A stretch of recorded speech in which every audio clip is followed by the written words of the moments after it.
સમર્પણ અને ઉજ્જવળ ભવિષ્યના ઘડતર માટે વાલીઓ પોતાના બાળકોને નંદઘરમાં મોકલે છે, પરંતુ છોટાઉદેપુર જિલ્લાના નસવાડી તાલુકાના કેટલાક ગામોમાં આંગણવાડીને કારણે ભવિષ્ય જ નહીં પરંતુ જીવન જોખમમાં મુકાયું છે।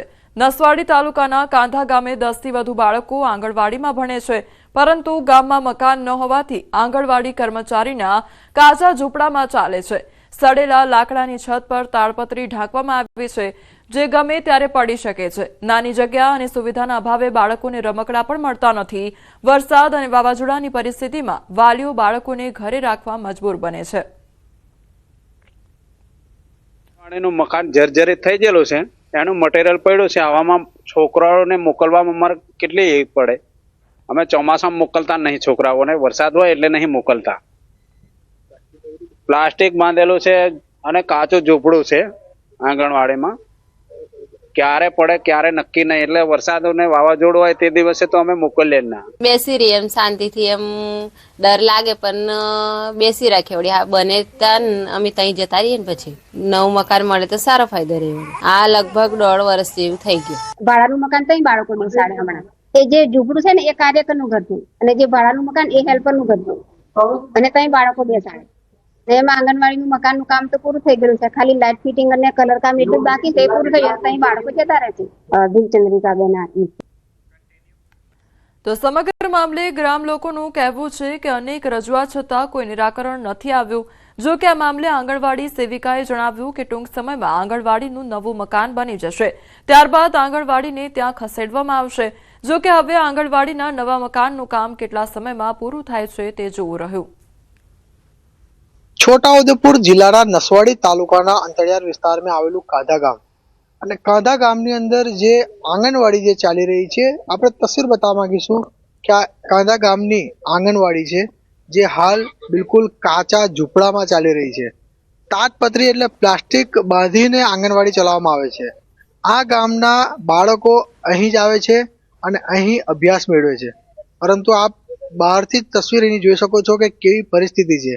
અહીંથી બાળકો ચડે છે। આ જે પગથિયા છે, જે પોલ મૂકવામાં આવ્યો છે, આ પગથિયું બનાવવામાં આવ્યું છે કે બાળકો પાપા પગલી કરી અહીંથી જ ઉપર ચડી રહ્યા છે અને અહીં તેઓ આવે છે અને અભ્યાસ મેળવે છે। પરંતુ આ કઈ રીતે અભ્યાસ મેળવે, આપ અંદરના પણ દ્રશ્યો બતાવીશ કે આ એ જ જગ્યા છે કે જે જગ્યા ઉપર નાના ભૂલકાઓ આવે છે, રમે છે અને અહીં જ અભ્યાસ કરે છે। આ ઉપરના જે દ્રશ્યો છે કે જે એની અંદર જે લાકડાનો જે પિલ્લર જે છે તેમાં પણ ઉધાઈ ખાઈ ગઈ છે। આજે આપ જોઈ શકો છો કે ક્યારે પડી જાય તેનું નક્કી નહીં।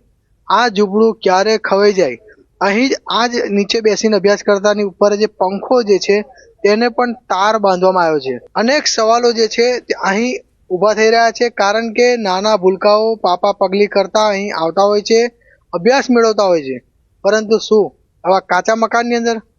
હવે આ વિસ્તારના લોકો ફક્ત એક જ માંગ કરે છે કે તેઓને પાકું મકાન બનાવવામાં આવે અને ગામના બાળકોને સારો અભ્યાસ મળે, તે ખૂબ જરૂરી છે। સેજબ ખત્રી, ન્યૂઝ 18 ગુજરાતી, છોટાઉદેપુર।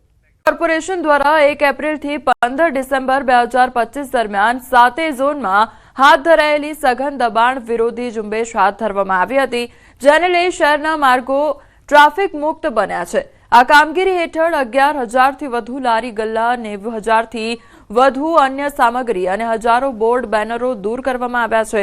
સાથે જ ગેરકાયદેસર પાર્કિંગ સામે કડક વલણ અપનાવી 18,000થી વધુ વાહનો લોક કરી કુલ 1 કરોડથી વધુનો વહીવટી ચાર્જ વસૂલવામાં આવ્યો છે, જેના પરિણામે શહેરના મુખ્ય અને આંતરિક રસ્તાઓ પર વાહન વ્યવહાર વધુ સરળ અને સુવ્યવસ્થિત બન્યો છે।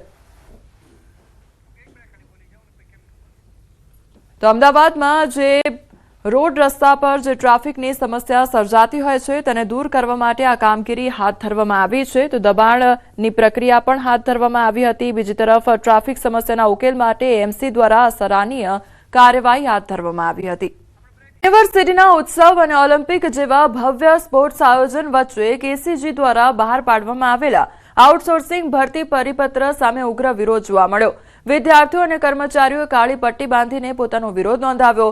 માત્ર 21,000 પગારે 11 મહિનાની આઉટસોર્સ ભરતીનો સખત વિરોધ કરવામાં આવી રહ્યો છે અને પરિપત્ર તાત્કાલિક પરત ખેંચવાની માંગ ઉઠી છે। વિરોધકર્તાઓનું કહેવું છે કે 300 થી વધુ કોલેજોમાં સ્પોર્ટ્સ ટીચર્સની જગ્યાઓ ખાલી છે, જ્યારે કાયમી ભરતી થવી જોઈએ। ડોક્ટર વિજયસિંહ બઢેરિયાએ ચેતવણી આપી છે કે વારંવાર કોચ બદલાશે તો ખેલાડીઓની ટ્રેનિંગ અને ભવિષ્ય બંનેને નુકસાન થશે। ગુજરાત યુનિવર્સિટી મોટામાં મોટી હોવા છતાં આજે અમારી પાસે 30 થી 35 વ્યાયામ શિક્ષકો અમે કામ કરી અને આજે આ રમત ઉત્સવને પૂર્ણ કરવા જઈ રહ્યા છે।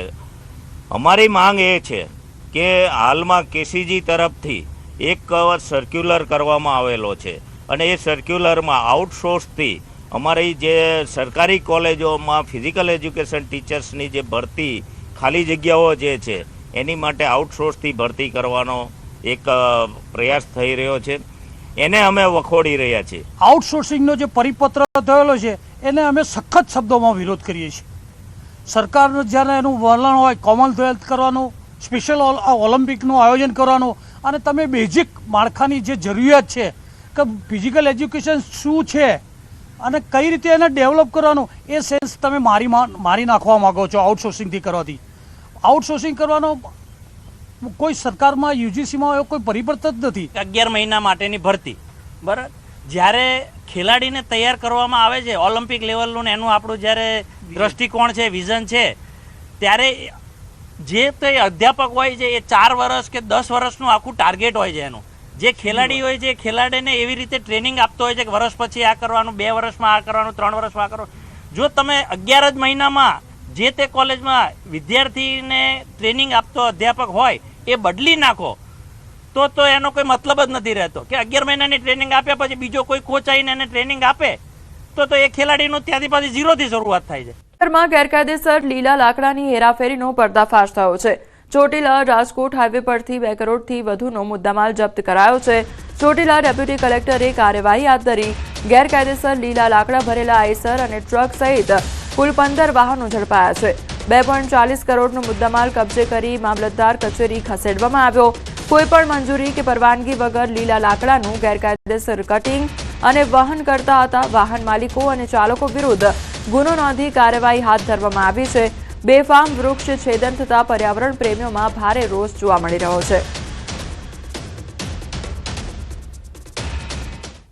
ની પરવાનગી લીધા વગર કે વાહતુક પાસ સિવાય અને કાપવાની મંજૂરી લીધા સિવાય લીલા લાકડાનું વહન કરતા કુલ 15 આઈસર છે જપ્ત કરવામાં આવેલા છે, જે કુલ મુદ્દામાલ થાય છે 2,40,00,000 પૂરા નો મુદ્દામાલ જપ્ત કરી અને મામલતદાર કચેરી ચોટીલા ખાતે રાખવામાં આવેલ છે।